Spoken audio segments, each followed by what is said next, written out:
we have Mr. Gabe Beratio.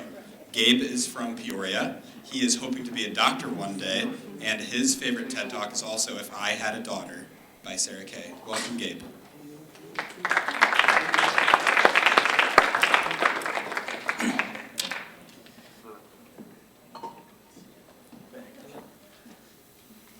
Alright.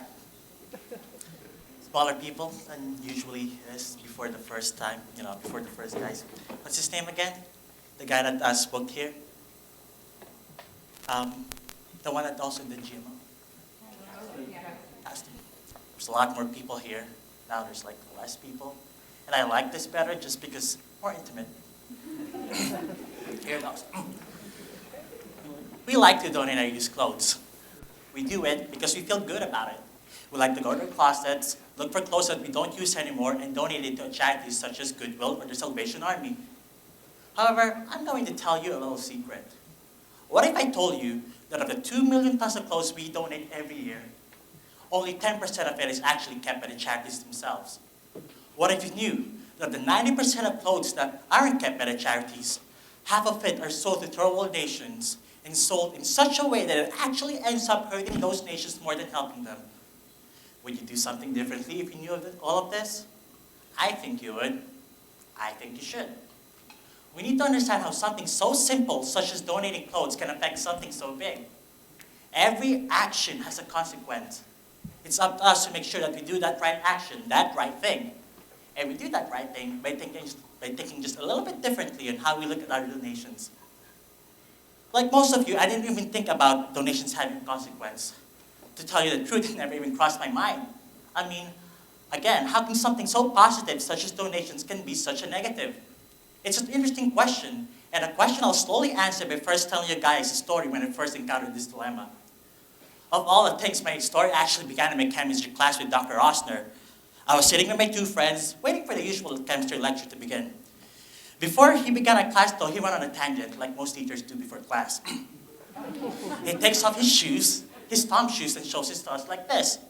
Kind of weird, I thought, but he had a point to make later on.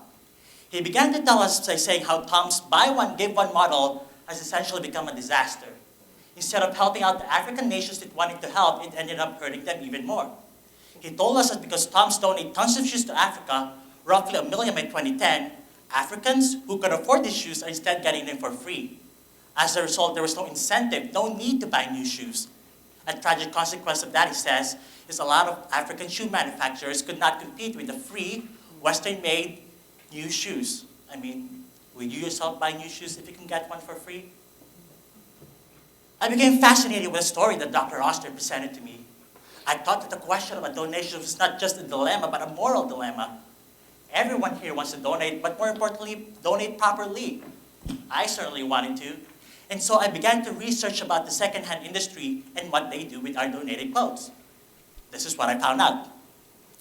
According to the Secondary Textiles Recycle Association, these are the guys that donates our clothes, that handles our donated clothes. Out of the 2 million tons of clothes we donate, only 200,000 tons of it, 10% of it is actually kept by the charities themselves. The rest, the 1.8 million tons of it, are then sold to various textile companies. These companies will either sell some of it, while others are thrown away in landfills. The remaining 800,000 tons of it are sold to African nations in these huge bales. Once it's sold to African nations, it's then shipped and sold to many markets across sub-Saharan Africa. The second-hand market has boomed in sub-Saharan Africa. In fact, it's estimated that a third of sub-Saharan Africans wear donated clothes.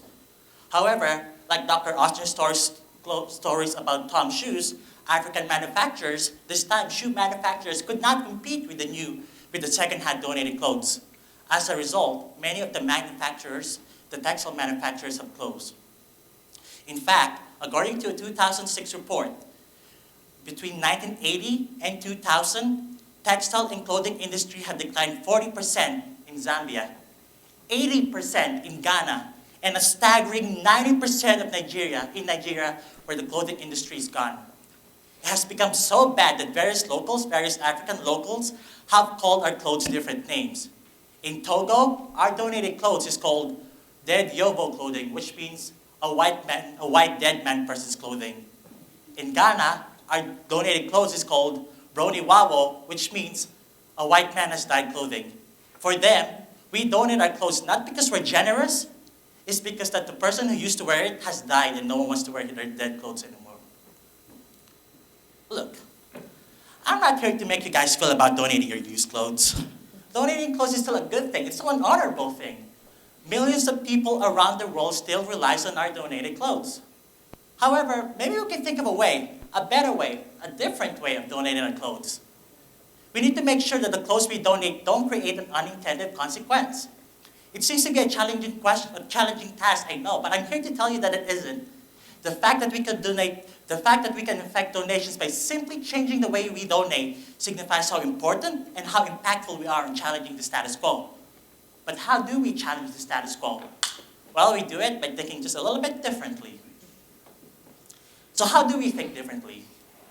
Well, first we need to understand how we really donate our clothes. Like I said, donations isn't bad at all. By all means, donate at your local Goodwill or Salvation Army. I still donate at them.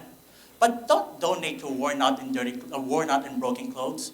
It's as useless to the charities as it is to you. One of the biggest problems that Goodwill have and the Salvation Army have is a lot of clothes they receive aren't really worthy of being worn again. So if you separate the good clothes from the bad clothes, you help the charities by doing something that they usually have to spend their own time and own resources doing it themselves. How else could we think differently? Well, instead of donating to a charity that will sell the used clothes, donate it to a charity that won't sell the used clothes. And well-established charities such as Dress for Success promises you that the clothes you sold aren't sold to other very textile industries by making sure that the clothes you sold are the ones they actually need, the ones that they actually kept. Dress for Success affiliates in every state, even here in Peoria, so donating to them will be as easy as going to a donation bin. So we figured out a way of donating the clothes that the charities want. But what about donating the clothes that the charities don't want? The ones that are too broken or too worn out to be used? Well, we ourselves could recycle it. The old white undershirts that I used to have is now my mother's wash rags. The old high school t-shirts that my friend has been cut up and been used as a quilt by her mom. It's kind of pretty cool, huh? Isn't it?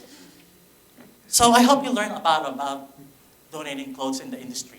It's a very complex industry that created an unintended consequence, a consequence that you and I have unfortunately become an unwilling participants of. The great thing about it, though, is that we can change the idea from the inside. Without us donating, there are no donated clothes. We are the masters of our own outcome. So before you donate your clothes to a donation bin, ask yourself this: what could I think differently?